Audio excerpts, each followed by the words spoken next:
ධර්ම දේශනාව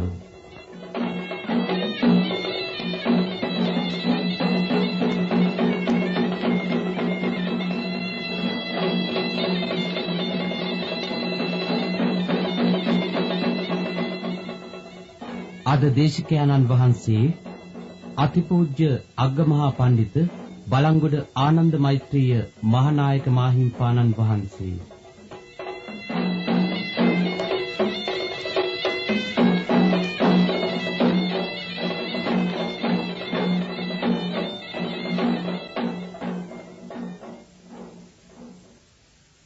පින්වත්නි, අපි පන්සිල් සමාදන් වීමට පෙර নমස්කාරය කියමු.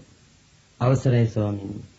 නමෝ තස්ස භගවතු අරහතු සම්මා සම්බුද්දස්ස. නමෝ තස්ස භගවතු අරහතු සම්මා සම්බුද්දස්ස. නමෝ තස්ස භගවතු අරහතු සම්මා සම්බුද්දස්ස. බුද්ධං සරණං ගච්ඡාමි. බුද්ධං සරණං ගච්ඡාමි. ධම්මං සරණං ගච්ඡාමි. ධම්මං සරණං ගච්ඡාමි. සංඝං සරණං ගච්ඡාමි. සංඝං සරණං ගච්ඡාමි. ဒ ුතියම්පි බුද්ධං සරණං ගච්ඡාමි. ဒ ුතියම්පි බුද්ධං සරණං ගච්ඡාමි. ဒ ුතියම්පි ධම්මං සරණං ගච්ඡාමි. ဒ ුතියම්පි ධම්මං සරණං ගච්ඡාමි. ဒ ුතියම්පි සංඝං සරණං ගච්ඡාමි. ဒ ුතියම්පි සංඝං සරණං ගච්ඡාමි. තතියම්පි බුද්ධං සරණං ගච්ඡාමි. තතියම්පි බුද්ධං සරණං ගච්ඡාමි. තතියම්පි ධම්මං සරණං ගච්ඡාමි. තතියම්පි ධම්මං සරණං ගච්ඡාමි. තතියම්පි සංඝං සරණං ගච්ඡාමි. තතියම්පි සංඝං සරණං ගච්ඡාමි. පාණාතිපාතා වේරමණී සික්ඛාපදං සමාදියාමි. පාණාතිපාතා වේරමණී සික්ඛාපදං සමාදියාමි. අදින්නාදාන වේරමණී සික්ඛාපදං සමාදියාමි. අදින්නාදාන වේරමණී සික්ඛාපදං සමාදියාමි. කාමේසු මිච්ඡාචාරා වේරමණී සික්ඛාපදං සමාදියාමි. කාමේසු මිච්ඡාචාරා වේරමණී සික්ඛාපදං සමාදියාමි. මුසාවාදා වේරමණී සික්ඛාපදං සමාදියාමි. මුසාවාදා වේරමණී සික්ඛාපදං සමාදියාමි. සුරාමේරය මජ්ජපමාදට්ඨානා වේරමණී සික්ඛාපදං සමාදියාමි. සුරාමේරය මජ්ජපමාදට්ඨානා වේරමණී සික්ඛාපදං සමාදියාමි. සමන්ත චක්කවාලේසු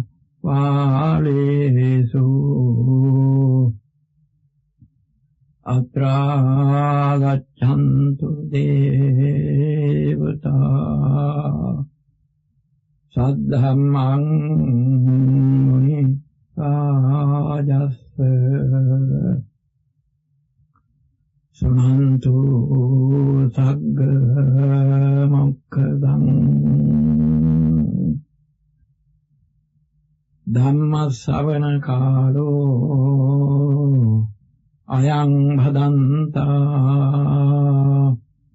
ධම්ම ශ්‍රවණ කාලෝ අයං භදන්තා. ධම්ම ශ්‍රවණ කාලෝ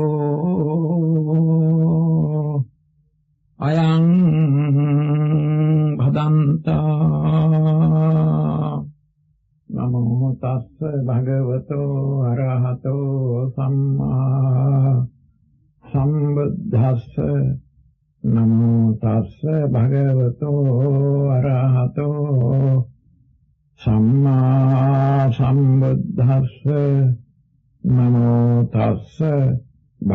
භගවතෝ අරහතෝ සම්මා සම්බුද්දස්ස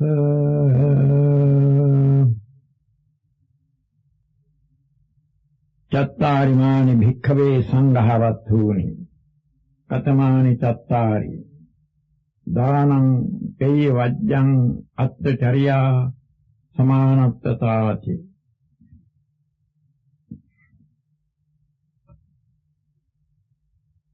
බුදුරජාණන් වහන්සේ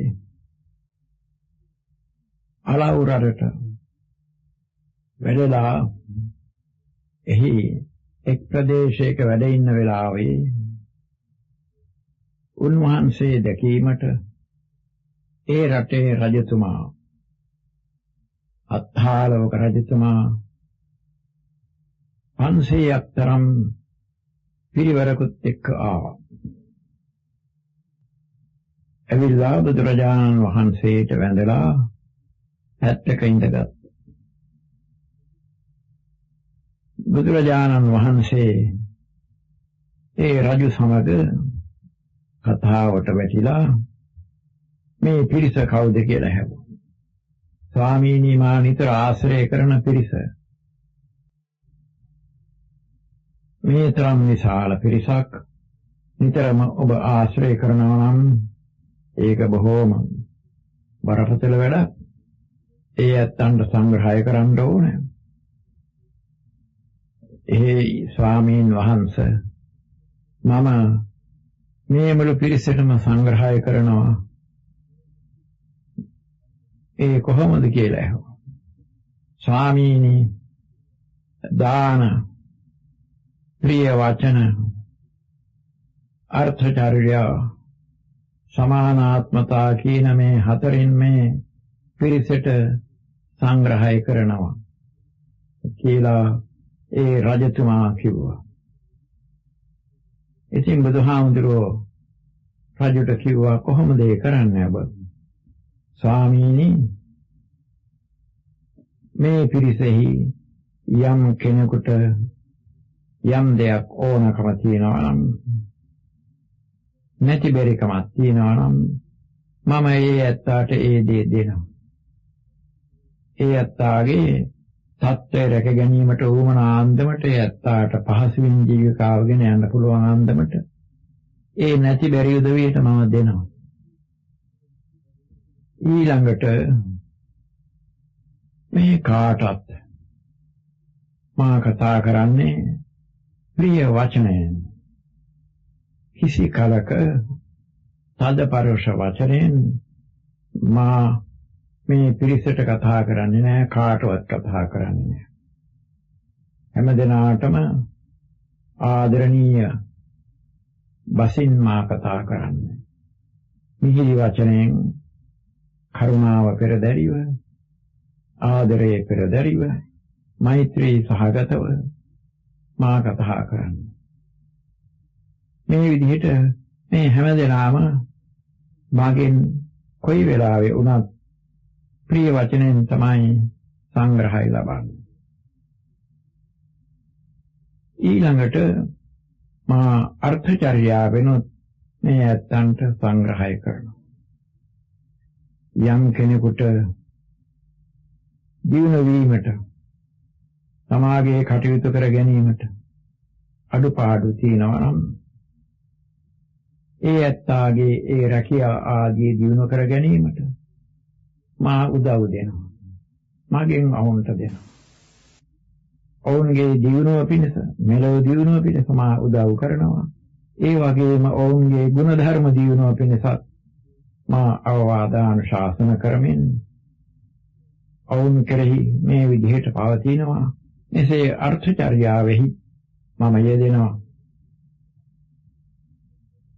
ඊළඟට ස්වාමීනි සමහර අයට කැමැත්ත තියෙනවා මා සමග එකට ඉඳගෙන කෑම කන්න.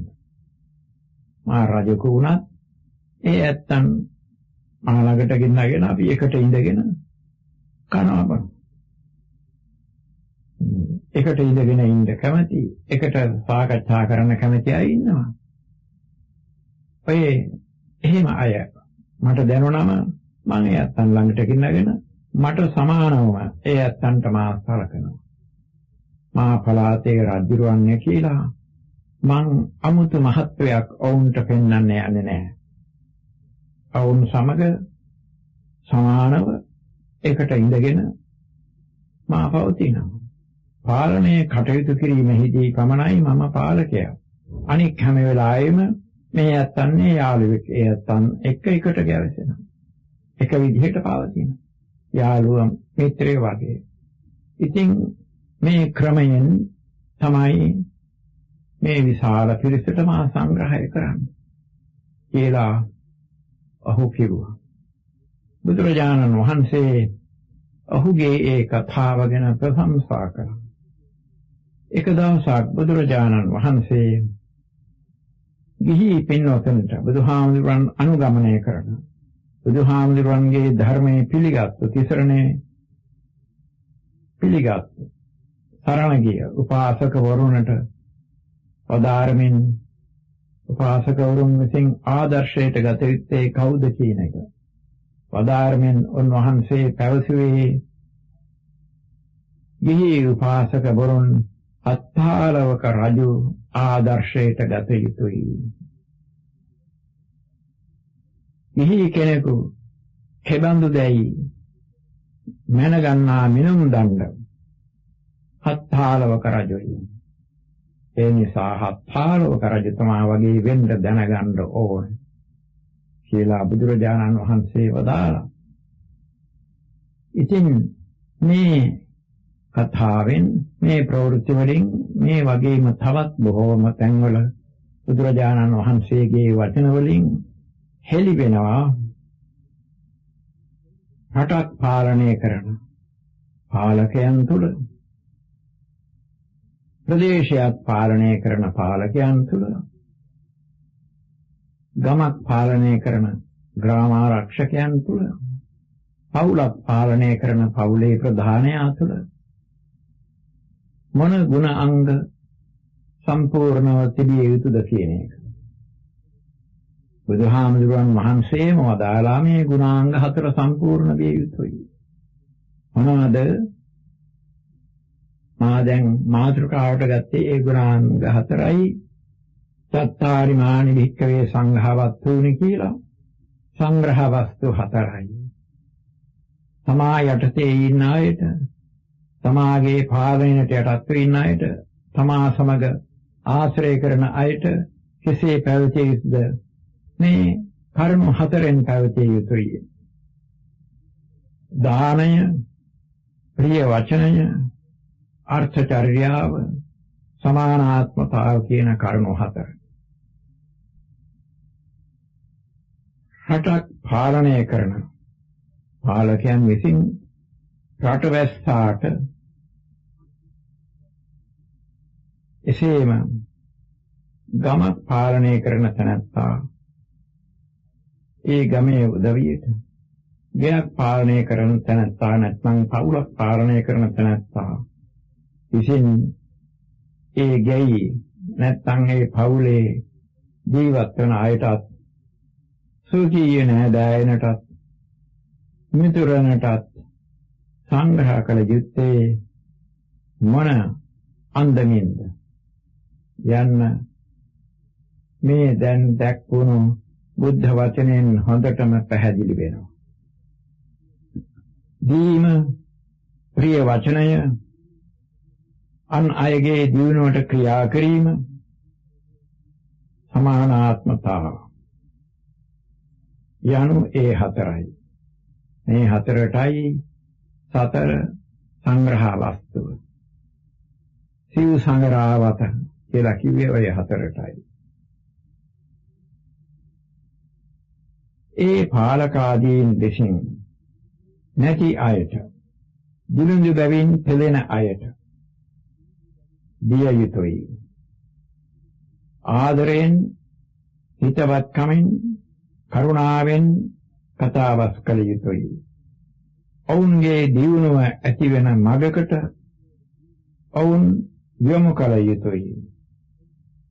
හිතින් පමණක් නොව කයින්ද, වචනයෙන්ද යන දෙකනොත් සමානාත්මතාව පැවැත්විය යුතුයි. මේකී සංග්‍රහ වස්තු 4න් පළමු කොට දානය. ඒවත් දීම ගැන කරුණු ටිකක් කිය යුතුව තිබෙනවා. දීම නිතර පාහේ රටේ කාටත් අහන්ට ලැබෙන පින්කම දන් දීම කියන එක. වැඩිපුර අහන්ට ලැබෙන දෑ ගැන වැඩි විස්තර කරන්නට අවශ්‍ය නැහැ කියලා මා හිතනවා. මේ රටේ බෞද්ධයන් නිතරම පහේ දන් දීමෙහි ඇලිලා ඉන්න පිරිසක් නිසා. එසේම නිතරම පහේ දන් දීමේ ආනිසංස, දන් දෙන ක්‍රමය යන ආදී ගැන අහලා තියෙන නිසා. ඒ වුණත් කොටින් යමක් මේ ගැන කිය යුතුයි. දීම දෙවිදිහයි.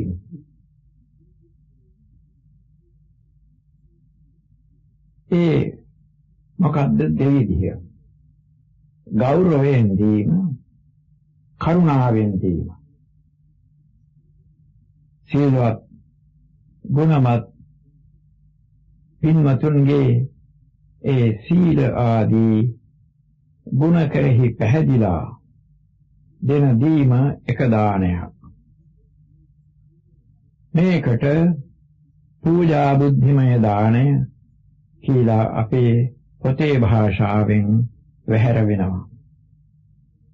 දුප්පතුනට, රෝගීනට, එසේම තවත් එබඳු අයට දින දානයයි ඔය ඊළඟට කියන අනුග්‍රහ බුද්ධියෙන් දෙන දානය, කරුණාවෙන් දෙන දානය. ඔවුන්ගේ දුක දැක දැක නිහඬව ඉන්නේ නැහැ කරුණාවන්ත පුරුෂයා. කරුණාව මුල් කරගෙන දෙන ඒ දීම කියනවා අනුග්‍රහ බුද්ධිමය දානය කියලා. මේ දෙවර්ගයේ දාන අතුරෙන් අද රටට අවශ්‍යව ඇති පාලක පක්ෂයේ විසිනුත් එසේම ධනවත් පක්ෂයේ විසිනුත් විශේෂයෙන් දිය යුතු දානයේ වශයෙන් මට නම් පෙනෙන්නේ අනුග්‍රහ බුද්ධියෙන් දිය යුතු දානයයි. ධනවත් කමනොත් තනතුරු අතිනොත් ඉහළම පෙළේ ඉන්න අයත් මධ්‍යම පන්තියේ අයත් ඇරෙනකොට රටේ වැඩි දෙනා අතර වාසයට සුදුසු දෙයක් නැති, කුසගින්න නිවා ගන්නට තරම් ආහාරක් සපයාගත නොහැකි, අඳින්නට සෑහෙන තරම් වස්ත්‍රයකුත් හොයාගන්න අමාරුවෙන් ඉන්න තවත් නොයෙක් අතින් පීඩා විඳින අය තමන්ගේ දූ දරුවනට කලට ගැලපෙන ඉගෙනුමක් ලබා දෙන්නටවත් ශක්තියක් නැති අය, එසේ ශක්තියක් නැතුව ලතැවෙන අය අප්‍රමාණව ඉන්නවා. බොහෝම ඉන්නවා. මේ කීනොකී අන්දමේ දිලිඳු පිරිස දවසින් දවසම වැඩි වේගෙන යන බව පේනවා. එබැවින් අද කළ යුතු මහා පින්කම, අද දිය යුතු ලොකුම දානය වශයෙන් මට පෙනෙන්නේ මේ දිලින්දන් ඒ දිලිඳු බැවින් ගොඩ ගැනීමට කරන උත්සාහයයි, කළ යුතු උත්සාහයයි. අද රට දිහා බැලුවොත්, පත්‍රයක් කියවුවොත් අපට දකින්නට ලැබෙන්නේ, එසේම රටෙනොත් අහන්නට ලැබෙන්නේ නානාවිධ උත්සවවලට මහත් ධන සම්භාරයක් වියදම් කරන බවයි. රුපියල් 100,000 ගණන් වියදම් කරමින් පැවැත්වෙන ආගමික පූජෝත්සව ගැන අහන්න ලැබෙනවා. පිළිගැනීමේ උත්සව ආදී දෑ ගැන අහන්න ලැබෙනවා. ඉන්නට තැනක් නැතිව කුසගින්න නිවා ගන්න තරම් ආහාරක් නැතිව අන්ත දුගී දුප්පත් කමින් පෙළෙන අය දකින්නත් ලැබෙනවා. ඔවුන් ගැන අහන්නත් ලැබෙනවා. මහා පූජෝත්සව කළ යුතු හැටි ගැන සඳහනක් දික් සංගයේ එක් සූත්‍ර ධර්මයක දැක්වෙනවා. බොහෝ පෙර එක් රජෙකුට මහා යාග පූජෝත්සවයක් කරන්නට අදහසක් ඇති වුණා. ඇති වෙලා පුරෝහිත බ්‍රාහ්මණයාගෙන් එය කළ යුතු හැටි ඇහුවා.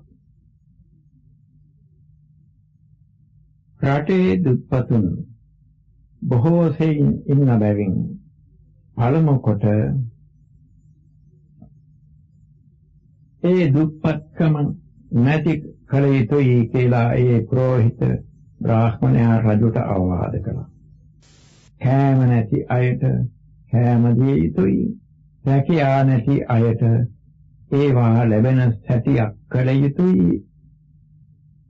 රැකියා කර ගැනීමට අඩුපාඩු වත්පොසත්කම් නැති අයට රජයෙන් ඒවා සම්පූර්ණ කර දිය යුතුයි. මෙසේ පළමු කොටම රටේ දිලිඳුකම නැති කර යුතුයි. රටේ හැම දෙනාම දිලිඳුකමින් මිදී සුඛිත මුදිත වූ පසුන රජුගේ පූජෝත්සවය පටන් ගත යුතුය කියලා ඒ පුරෝහිතයා රජුට අවවාද කළා. කලකට උත්සව නවත්තලා රටේ දුක්ඛිත ජනතාව එයින් ගොඩ ගැනීමට පාලක පක්ෂයත් පොහොසත් උදවියත් ධනයෙන් පොහොසත් උදවියත් පළමු කොටම උත්සාහ කළ යුතුයි මට පෙනෙන හැටියට. දිලිඳු අසරණ අය වැඩි වීගෙන යද්දී ප්‍රබල අය ටික දෙනෙකුන් අර දුප්පතුන් දෙස නොබලා සුර සැප විඳින රට ක්‍රමයෙන් පිරිහීගෙන ගොහින් අන්තිමේදී විනාශයට පත් වෙනවා ඒකාන්තයි. දානමය සංග්‍රහ වස්තුවෙන් රටට සංග්‍රහ කර යුතුයි. පාලක පක්ෂයේ විසිනොත් අනිත් ප්‍රභූන් විසිනොත් හැමදාම ඔවුන් දිලින්දන් වෙන්නට හැර ඔවුන්ට කන්නට දීම නොව ඔවුන් දිලිඳු බැවින් ගොඩ ගැනීමට අවශ්‍ය දෑ සපයා දීමයි මේකේ අර්ථය. වෙන දෙකින් කියතොත් නියමාර්ථචර්යාවෙන් එක අංශයක් ඒ කියාපු විදිහට දිලිඳු බැවින් ගොඩ ගැනීමට සුදුසු ක්‍රියා මාර්ගයක් ගැනීමයි. දෙවෙනි සංග්‍රහ වස්තුව ප්‍රිය වචනයයි. උපකාරයක් ඉල්ලා ආතනත්තාට එහෙම නැත්නම් රජයේ කන්තෝරුවක හෝ යම් කිසි කාර්යාලයක කටයුත්තක් කර ගැනීමට පැමිණෙන අයට මිතුරෙකුට මෙන් ඔහුගේ හිතේ ඇති බැගාපත් බව නැති වෙන අන්දමට ඔහු තුළ ධෛර්යය ඇති වෙන අන්දමට ඒ කටයුතු කරන නිලධාරියා ක්‍රියා කළ යුතුයි. හෙලා දැක හෝ බැන වැඩි හෝ තරවටු කොට හෝ ඔහු පහත් කොට සලකා හෝ කරන සංග්‍රහයේ කිසිම වටිනාකමක් නැහැ. දුප්පත්, මැදුම්, පොහොසත් යන හැම දෙනාටම එක ලෙසම ආදරයෙන් ප්‍රිය වචනයෙන් කතා කළ යුතුයි. දුර්වලයාට තද වචනයෙන් හෙලා දැකීමෙන් කතා කරන නිලධාරියා තුළ, ප්‍රබලයා තුළ, පොහොසතා තුළ ඇතිවන්නේ මානයයි, උඩඟු බවයි. ඒ උඩඟු බැවින්, උඩඟු කමින් ඔහු අනේකාට කරන සංග්‍රහයේ අගය අතිශයින්ම අඩු වෙයි. ඔහු ඒ කරන්නේ අනේකාගේ හිත පාරවමින්. ඒ නිසායි අර්ථචර්යා යනු අනුන්ගේ දියුණුවට කටයුතු කිරීමයි. හැකි හැම ලෙසකින්ම අනුන්ගේ දියුණුවට ක්‍රියා කිරීමයි. ඉගෙන ගැනීම, රැකියා කිරීම, ගුණධම් වැඩිම යන හැම අතින්ම රටවැස්සාගේ අභිවෘද්ධියට ක්‍රියා කිරීම රජයට අයිති දෙයක්. එයද දයාවෙන් මාපියන් දරුවනට සලකන සෙයින් කළ යුතු දෙයක්. දැහැමින් රජේ කරවන පාලකයාගේ සැටි බුදු දහමේ චක්‍රවර්ති සංකල්පයෙන් පැවසෙනවා. සක්විති රජකු රාජ්‍යය පාලනය කරන්නේ නීති පහක් පදනම් කරගෙනයි. ඒ පසනම් පංචශීලයයි. රටවැස්සා ප්‍රාණ වධයෙන් බලක්වා ගැනීම, අන්සතුදා ගැනීමෙන් වැළැක්වීම, කාම මිත්‍යාචාරයෙන් බලක්වා ගැනීම, බොරු කීම් ආදී ඒ වැරදි වචන කීමෙන් වළක්වා ගැනීම, මද්ය භාවිතයෙන් වළක්වා ගැනීම. මේ පහයි ධාර්මික පාලනයේ පදනම. මේ වැරදි පහෙන් එකක්වත් ඇති තැන ධාර්මික බවක් නැහැ.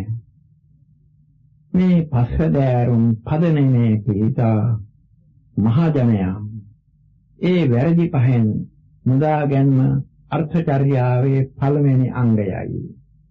ඊළඟට ඒ වැරදි පහෙන් වැළකුණු මහජනයාගේ රැකියාව ධාර්මික කළ යුතුයි. මස් පිණිස සතුන් නැති කිරීම, මත්පැන් අවි ආයුධ ආදී දේ වෙළඳාම් කිරීම, වනයේ නිදැල්ලේ ඇවිදින සතුන් හිර කූඩුවල දමාගෙන උන් පෙන්වමින් ධනෙ ඉපැයීම, සූදුවෙන් ධනෙ සැපයීම ආදී නොඑක් අධාර්මික රැකියා තිබෙනවා.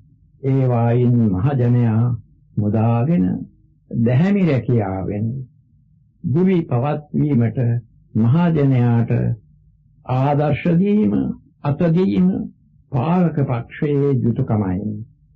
මෙසේ දැහැමි පදනමක් උඩ රට පාලනය කරන සක්විති රජුගේ රාජ්‍යයේ හැම තැනම සාමය පැතිරෙයි. සියල්ලෝ සපසේ කල්යවති. පාලක පක්ෂයේ අර්ථචර්යාව සම්පූර්ණ වී නම් රටේ කලබල කිසිත් ඇති වෙන්නේ නැහැ. හතරවෙනි සංග්‍රහ වස්තුව සමානාත්මතාව. සමානාත්මතාව යනු අනුන් තමනට සමකොට සලකා ගැනීමයි. අනුනට ඇති දුක තමාට ඇතිවන දුකසේ යමෙකුට හැඟේ නම් අනුනට වන සැපය තමාට ලැබෙන සැපතක්සේ හැඟේ නම් ඔහු තුළ සමානාත්මතාව පවතී. සමානාත්මතාව පැවැත්වීම ගැන නොයෙකුත් නිදසුන් බුද්ධ චරිතයෙනුත් බෞද්ධ කථාවස්ති වලින් අපට දැනගන්ට එමට තිබෙනවා.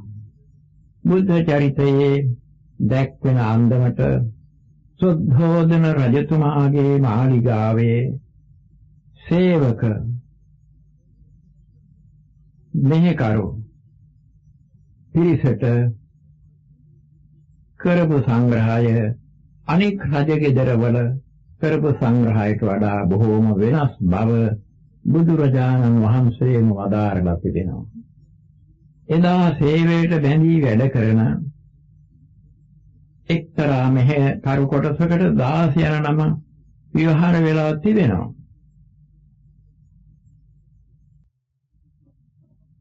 ඒ කියන 16 මේ ඉංග්‍රීසියෙන් කියන ස්ලේව් කියන කොටස නෙමෙයි. මෙහෙකරු පිරිස සුද්ධෝදන රජගෙදර සිටි 16න් හැටියට නෙමෙයි සලකනු ලැබුවේ. රජපෞලේ අයට පිළියෙලවන ආහාරයම එහි සේවය කරන ඒ හැම දිනකටම ඒ ලෙසටම පිළියෙල කර දිය යුතුය යන සුද්ධෝදන රජගෙදර නීතියව පැවතුණා. එසේම ඒ නීතිය ඒ විදිහටම ක්‍රියා කරන බව බුදුරජාණන් වහන්සේ වදාළා. ගිහි බෞද්ධයා විසින් ආදර්ශයට ගත යුතු අය අතුරෙහි අග්‍රම තනත්තා වශයෙන් බුදුරජාණන් වහන්සේ සඳහන් කළේ ඔය අරමා කලින් කියපු හත්තාවල රජුව. සුද්ධෝදන රජතුමා ආදර්ශයට ගත යුතු කියන්න තිබුණා. නමුත් ඔය ධර්මයේ දේශනා කරන අවස්ථාවේ සුද්ධෝදන රජතුමා නෑ. එතුමා රහත් වෙලා පිරිනොම් පාලා. ඉතින් රජෙකු රටවැස්සන් පාලනය කිරීමේ හෙවත් ඔවුන් ආරක්ෂා කිරීමේ කාර්යයේ මූලික වූවා මිස අන් හැම අවස්ථාවෙහිම තම රටවැසියා සමග එකට ගැවසුණු කෙනෙක් වයි ක්‍රියා කළ යුත්තේ. දිලිඳු අයට දෙමින් දිලිඳු කමින් ඔවුන් ගොඩගන්න ඒ අය වෑයම් කළා. හත්තාවක රජතුමා සුද්ධෝදන රජතුමා ආදී අය හැම මිනිසෙකුටම යහළුවෙකුට සෙයින් ආදරයෙන් කතා කළා. හැම දෙනාගේම දුක සැප සොයා ඉකරම් කරමින් ඔවුන්ගේ හැම පැත්තේම දිනුවට වැඩ කළා. මේ පින්වතුන් අහලා ඇති ලංකා ඉතිහාසයේ සමහර ප්‍රවෘත්ති ලංකා ඉතිහාසයේ ඉගෙනීම බොහොම ප්‍රයෝජනයි. බොහෝම ආදර්ශ ගන්න තිබෙනවා. ලංකාවේ හිටි එක්තරා රජෙකු තමන්ගේ රටේ මිනිසුන්ට යම් දුක් කරදර තියනවාද කියලා පරීක්ෂා කිරීමට රාත්‍රියේහි වෙස් වලාගෙන වෙස් මාරු කරගෙන සාමාන්‍ය මිනිහෙකු හැටියට රජ ගෙදරින් පිටත් වෙලා වීදියේ ගම්මානවල ගෙවල් අද්දරින් ඒ ගෙවල් ඇතුලේ කරන කතා මොනවද කියලා අහමින් ඇවිදින සිරිතක් තිබුණා එක්තරා රජුගේ. නිදර්ශන වශයෙන් ඒ රජුරුවන්ගේ ඒ තොරතුරු එහෙම දැක්වත් අනිත් බොහෝ රජවරුත් එහෙම ක්‍රියා කළා කියන එකයි මා විශ්වාස කරන්නේ. ඉතින් ඒක ගෙදරක සාත්‍රියේක මහලු ස්ත්‍රියක අඬනවා මේ රජුට ඇහුණා. ගෙදර ලකුණක් කරලා දොරේ රජුරුවන් හිංසරේම මාලිගාවට ගියා. මේ ළමා තියෙනට කිව්වා මහා ලකුණක් කරලා ඇති අන්න අහවල් වීදියේ අහවල් ගෙදරක එක ගෙදරක දොරේ ඒ ලකුණ තියෙන ගෙදර ස්ත්‍රියක අඬන වගේ මට ඇහුනේ ස්ත්‍රිය අඬ ගහන වරෙල්ලා කියලා. අහුදා මාත්‍යවරුන් ගිහිලා පරීක්ෂා කරලා ඒක ඔය හොයාගෙන ස්ත්‍රිය අඬ ගහගෙන රජුරුවන් ළඟට ආවා. රජුරන් ඇහුවා ඔබ ඊයේ ඇඬුවා නේද? එහෙමයි දේවයන් වහන්සේ. ඇයි ඔබ ඇඬුවේ? අනේ දේවයන් වහන්සේ පසුගිය කාලේ දකුණු දඹදිව සොඩින් ඇවිල්ලා අපේ රට කොල්ල කෑවා. මගේ දරුවත් අපේ මිනිසුන් හුඟක් අරගෙන ගියා. මගේ දරුවත් අරගෙන ගියා. මට ඒ දරුවා මතක් වෙනකොට ඇඬෙනවා රාත්‍රියේ ඒකයි කියනවා. එතනදී මේ රජුරුවන් උනන්දු වුණා ලංකාවෙන් ඒ ප්‍රදේශයට මෙලවාර ආදී ප්‍රදේශවලට අරගෙන ගිය ඒ පිරිස ගෙන්න ගන්න ඕන කියලා රජුරවන් තමන්ගේ බලසේනට සමග පිටත් වෙලා දකුණු ඉන්දියාවේ ඒ ප්‍රදේශවලට ගිහිලා ඒ ප්‍රදේශයේ තමන්ගේ බලයට යට කරගෙන මේ රටෙන් එහාට ගෙනිච්ච පිරිස අරගෙන ආවා. අපේ රටේ ඒ රජවරු ඒ පාලක පක්ෂයේ බුදුරජාණන් වහන්සේ වදාළ ඔය සතර සංග්‍රහ වස්තුන් අනුව පිළිපැද්දාය. මේ බඳු බොහෝ ප්‍රවෘත්ති අපේ ඉතිහාස පොත මහා වංශයේ කියවන අයට දැනගන්න තියෙනවා. ආදර්ශ ගත යුතුව තිබෙනවා. කවුරු කොහොම කිව්වත් අපේ ඉතිහාසයේ අපේ මිනිස්සුන් උගත යුතුමයි. එයින් ගත යුතු ආදර්ශ බොහොම තියෙනවා. මේ රටේ මිනිසුන්ට හැදෙන්න පුළුවන් වෙන්නේ හොඳට ඒ ඉතිහාසයේ කියවමයි. ඉතින් පාලකයා ඔය විදිහට මහජනයාගේ දුක සැප බලමින් ඔවුන් සමසැනීමට උවමනා අන්දමට ක්‍රියා කළ යුතුයි. සමාට වඩා දුර්වල තැනැත්තාට සමාට සමානව සලකන්නට බැරි තැනැත්තා තුළ සමානාත්මතාවක් නැහැ.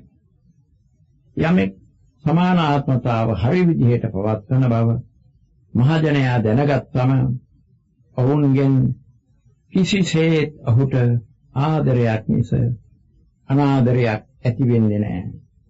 බොහෝ පෙර එක් අත් බැවක අපේ බෝසතාණන් වහන්සේ බරණැස් රජුගේ පුත්‍රයෙකු වෙලා සිටියා. ලැපටි වයසේ පටන්ම ඒ කුමාරයා ඇසුරු කරන සෑම දෙනා සමගම කිසි වෙනසක් නැතිව සමානාත්මතාවයෙන් කල් ගෙවුවා. ඔහු රජ වුණා කලකට පස්සේ. රජ වුණායින් පස්සේ රට බැස්සන්ට මේ රජතුමා නියම කළා. බය වෙන්න එපා.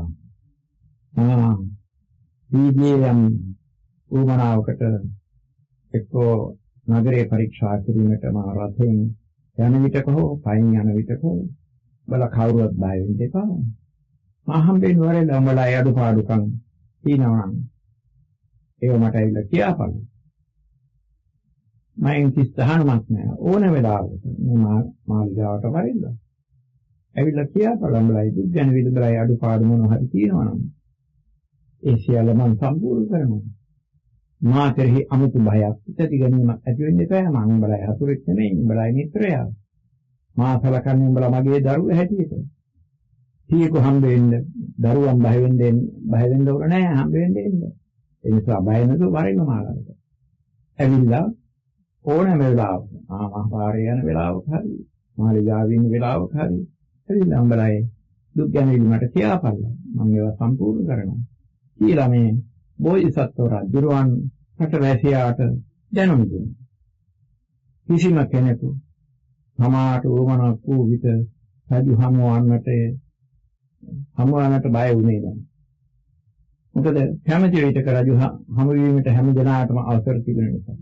රජතුමා රථයෙන් ගමන් කරන විට හෝ අනෙක් විටක හෝ යන්තම් ඔවුන්ගෙන් සංඥාවක් ලැබුණ විට රථේ නවත්තනවා. නවත්තලා වුමනාව මොකද්ද කියලා අහලා ඒක සම්පූර්ණ කරනවා. ඒ රජතුමා රාජ්‍ය කලේ රටවැස්සාගෙන් කරුබුහුමන් ගන්න නෙවෙයි. රටවැස්සා රැක ගැනීමට රටවැස්සාගේ අඩුපාඩු සම්පූර්ණ කරන්නට රටවැසියෙකුට හැම රටවැසියෙකුම සැපවත් කරන්නට රටවැසියාගෙන් පියා හැටියට ආරක්ෂකයා හැටියට හතුරුගේ හැටියට නෙමෙයි. ඒ විදිහටයි ඒ රජතුමා රාජ්‍ය කළේ. සංග්‍රහ වස්තුවෙන් නැත්නම් සතර සංග්‍රහ වස්තු වලින් එය ජනරංජනය කරන අයට ජනයාගේ සිද්ධියන ඔවුන් සතුටු කරමින් ඔවුන්ගේ සපක පහසුකම් සැලකන එක්කෙනාට තමයි නියම පාලකයා නියම රජා කියලා කියන්නේ. චතුහි සංඝහ වත්තුහි ජනං රංජේති රාජා. ඔය රාජ શબ્දේ විග්‍රහය. සතර සංග්‍රහවතින් මහජනයා රැක ගනිමින් ඔවුන් සිත් සතුටු කරමින් ඔවුන් සිත් දිනාගෙන ඉන්නා තැනැත්තා නියම පාලකයා නීම රජාය කියන එකයි ඒ පාලි පාඨයේ තේරුම. අපේ බෝධිසත්ව සිද්ධාර්ථ කුමාරයන් වහන්සේගේ චරිතයෙහි උන්වහන්සේ ලපටිවියේ සිටින රජගෙදර සේවකයන්ගේ දරුවන් වූ ඡන්න ආදීන් සමග කිසිම වෙනසක් නැතිව සහෝදරයන් සමග සෙයින් ආශ්‍රය කළ බව බුද්ධ චරිතයේ කියනකොට අපට තේරෙනවා. බෝධිසත්ව සිද්ධාර්ථ කුමාරයන් වහන්සේගේ මේ ක්‍රියාමාර්ගයේ දුටු දේවදත්ත කුමාරයා දවසක් හිටියා. කියලා සිද්ධාර්ථ කුමාරයන් වහන්සේට කිව්වා, උඹ මේ තමන්ගේ සත්‍යයට නොගැලපෙන පහත් අයත් එක්ක සමානව ආශ්‍රය කරනවා වැඩි හොඳ නැහැ එපා කියලා. බෝධිසත්වයන් වහන්සේ මේක ගණන් ගත්තා. එතනදී දේවදත්ත කුමාරයා සුද්ධෝදන රජතුමාට පැමිණිලි කළා. මේ පුතා හොඳ නැහැ, තමන්ගේ සත්‍යය රකින්නේ නැහැ කියලා. සුද්ධෝදන රජතුමා දන්නවා සිද්ධාර්ථ කුමාරයන් වහන්සේගේ සත්‍යය. එතුමාගේ ගතිගුණ දන්න නිසා හොඳයි ඒක මම බලාගන්නවා කියලා. ඔහු සංසලා ඇරියා. මේ තාද්දුරට මා පැවසුවේ සංග්‍රහ වස්තු 4 ගැනයි. මේ 4ින්ම කරන මහජන සංග්‍රහය එක වචනයකින් කියතොත් පරාර්ථ චර්යාව. ඒවත් ලෝකෝපකාරය. බුදුරජාණන් වහන්සේ එක් ලෙඩෙකුට උපස්ථාන කොට එහි රැස්ව සිටි භික්ෂූන්ට වදාළේ යෝ විලානං උපට්ඨේති සෝමං උපට්ඨේති කියලා. යමකු විලනාට ලෙඩාට උපස්ථාන කරනවා නම් එය මට කරන උපස්ථානයක්. ඒවත් එය බුදුරජාණන් වහන්සේගේ වචනයට සැලකිල්ලක්, වචනේ පිළිපැදීමක් කියලා. ඒ අනුවම ඒ තුලින් බුදුරජාණන් වහන්සේගේ අදහස් රාශියක් මතුවෙනවා. එනම් යමකු අසරණයෙකුට උපකාර කරනවා නම් එය බුදුරජුණට කරන උපකාරයක්, සැලකිල්ලක්, ගෞරවයක් යන්නේ. මේ නැත්නම් මේ අර්ථය සලකූ චන්ද්‍ර භාරතී පඬිතුමා තමාගේ භක්ෂ සතක කාව්‍යයෙහි ජගදුපකෘතිරේව බුද්ධ පූජා සදපකෘතිස්තව ලෝකනාථ පීඩා. ලෝට උපකාර කිරීමයි බුද්ධ පූජාව. ලෝට පීඩා කිරීම බුදුහාමුදුරන්ට කරන පීඩාවකයි කියලා කිව්වා. මේ අනුව බුදුදහමට දරු කරන පාලකයන්ුත් ප්‍රභූවරුත් වෙන විදිහකින් කියතොත් පොහොසතුනුත් දුර්වලයන්ට උපකාර කිරීම ලෝකම පූජා මහෝත්සවයයි. බුද්ධ වචනයට දරු කිරීම ඒකයි. ධනේ ඇති ඇත්තා පරෝපකාරයේ පිණිස ධනේ යෙදිය යුතුයි. ශක්තිය ඇත්තා පරෝපකාරයේ පිණිස ශක්තිය යෙදිය යුතුයි. උගත්කම ඇත්තා උගත්කම පරෝපකාරයේ පිණිස යෙදිය යුතුයි. පුරාතන පඬිවරයෙකුගේ කීමනක් මට මතක් වුණා. විද්‍යා විවාදාය ධනං නදාය ශක්ති පරේෂාං පරිපීඩනාය khalaस्य සාධෝර් විපරීත මේතත් ඥානාය දානාය රක්ෂණාය. මේකේ තේරුම දුෂ්ටයාගේ උගත්කම ඔහු පාවිච්චි කරන්නේ වාද විවාද කර ජය ගන්න. එහෙත් සත්පුරුෂයාගේ උගත්කම ඔහු පාවිච්චි කරන්නේ නැත්නම් සත්පුරුෂයා ඉගෙන ගන්නේ දැනීම වැඩි කරගන්න. දුෂ්ටයාගේ ධනය ඔහු වියදම් කරන්නේ කම්සප විඳීමට. එහෙත් සත්පුරුෂයා ධනය වියදම් කරන්නේ අනුනට දීමට, අනුනට උපකාර කිරීමට. දුෂ්ටයා තමාගේ ශක්තිය බලය පාවිච්චි කරන්නේ අනුනට පීඩා කිරීමට. එහෙත් සත්පුරුෂයා තම ශක්තිය යොදන්නේ අනුන් ආරක්ෂා කරගන්නට. සැබෑ බෞද්ධයා සත්පුරුෂයෙකි. සත්පුරුෂ මාර්ගයෙන් ඉවතට ගිය අය බෞද්ධ කියන නම දරුව පමණින් බෞද්ධ වෙන්නේ නැහැ. ඒගොල්ලෝ බෞද්ධ නාමයේ දරන අවෞද්ධයෝ. පරදුක්ඛං සමාකරණ්‍ය ස්වභාව සරලෝ ජනഃ උපකාරා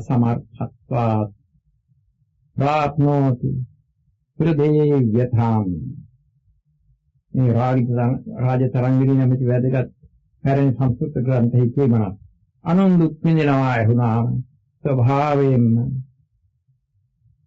හොඳ හිතක් ඇති සත්පුරුෂයා ඔහුට උපකාර කරන්නට හැකියාවක් නැතුව විට හැකියාවක් නැත්නම් මහත් කනගාටුවටපත් වෙනවා. පරෝපකාරः කර්තව්‍යः ප්‍රාණෛරපි ධනෛරපි. මේ තවත් ඉබඳුම කියමනක්. පරෝපකාරජං පුඤ්ඤං නස්යාත් ක්‍රතු සතෛරපි. මේකේ තේරුම ජීවිතය, ශක්තිය, ධනය මේ සියල්ල වේදම් කොට පරෝපකාරය කළ යුතුයි. එයින් ලැබෙන පින පූජා උත්සව 10000 ගණනාවකට වඩා අග්‍රයි ශ්‍රේෂ්ඨයි. විත්තේනකින් විතරණං යදිනාස්ති දීනේ කිං සේවයා යදි පරෝපකෘතව නයත්න. අසරණයනට නොදෙන ධනයෙන් පළක් නැහැ. අනුනට උපකාර කිරීමට උත්සාහ නොකරන්නාගේ සේවාවෙනුත් වැඩක් නැහැ. මේකයි ඒවයි තේරුම. ඉන්නකින් දැන් ඔබට සතර සංග්‍රහ වස්තුව ගැන මා කොටින් ධර්ම දේශනාවක් කළා.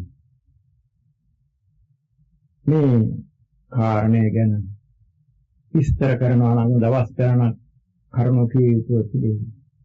එසේ වුවත් දැන් මා කළ දේශනාවෙන් සෑහෙන තරම් දැනුමක් ඔබට මේ පිළිබඳව ලැබෙන්න ඇති. යමෙක් සතර සංග්‍රහ වස්තුව අනුව ජීවිතය ගත කරනවා නම් ඒ ඇත්තා තමයි නියම බෞද්ධ ජීවිතය ගත කරන තැනැත්තා. ඒ බව කවුරුත් කල්පනාවට ගන්න. දැන් අද බණ දහම් ඇසීමෙන් හොඳ කරුණු රසක් හිතට ගැනීමෙන් ඔබ සිද්ධ කරගත්තා වූ චිත්ත පාරිශුද්ධයේ හෙවත් පින ඔබට සසරදී යහපත් වෙනසක් අවසානයේදී සියලු ක්ලේශයන් නැසා සම්පූර්ණ චිත්ත පාරිශුද්ධිය ලැබීමට හේතු වේවා ප්‍රති වේවා නිවන් සම්පත් අත්පත් කර ගැනීමට මෙය දූර හේතුවක් දූර ප්‍රත්‍යක් වේවා කියලා මා ආශිර්වාද කරනවා. එත්තාවතාච අම්හෙහි සම්භතං පුඤ්ඤ සම්පදං සබ්බේ දේවානුමෝදන්තු සබ්බ සම්පත්ති සිද්ධියා. එත්තාවතාච අම්හෙහි සම්භතං පුඤ්ඤ සම්පදං සබ්බේ දේවානුමෝදන්තු සබ්බ සම්පත්ති සිද්ධියා. එත්තාවතාච අම්හෙහි සම්භතං පුඤ්ඤ සම්පදං සබ්බේ දේවානුමෝදන්තු සබ්බ සම්පත්ති සිද්ධියා. ධර්ම ශ්‍රවණය කිරීමෙන් සිද්ධ කරගත්තා වූ සකල පුණ්‍ය සම්භාරය ඔබ හැමත මේ ජන්මෙහිදී හෝ සමීප ජන්මයකදී නිර්වාණය අත්පත් කරගන්නට බැරි වුණොත් සසර උපදින ආත්ම භාවයේ සබ සම්පත් ලැබීමටත් එයම තව තවත් පුණ්‍ය ධර්මයන් රැස් කර ගැනීමට උපකාර කර ගැනීමට ශක්තිය ලැබේවා. එසේම එසේ පාරමී ධර්මයන් සම්පූර්ණ කරමින් ගොස් අවසානයේදී එයින් මෙහා බැරි වුණොත් මෛත්‍රී බුදුරජාණන් වහන්සේගේ සමීපෙහිදීවත් සදාකාලික සාන්ත සැපැති ඒ අමෘත මහා නිර්වාණ සම්පත්තිය අත්පත් කර ගැනීමට ශක්තිය ලැබේවා. හේතු වේවා. සත්‍ය වේවා.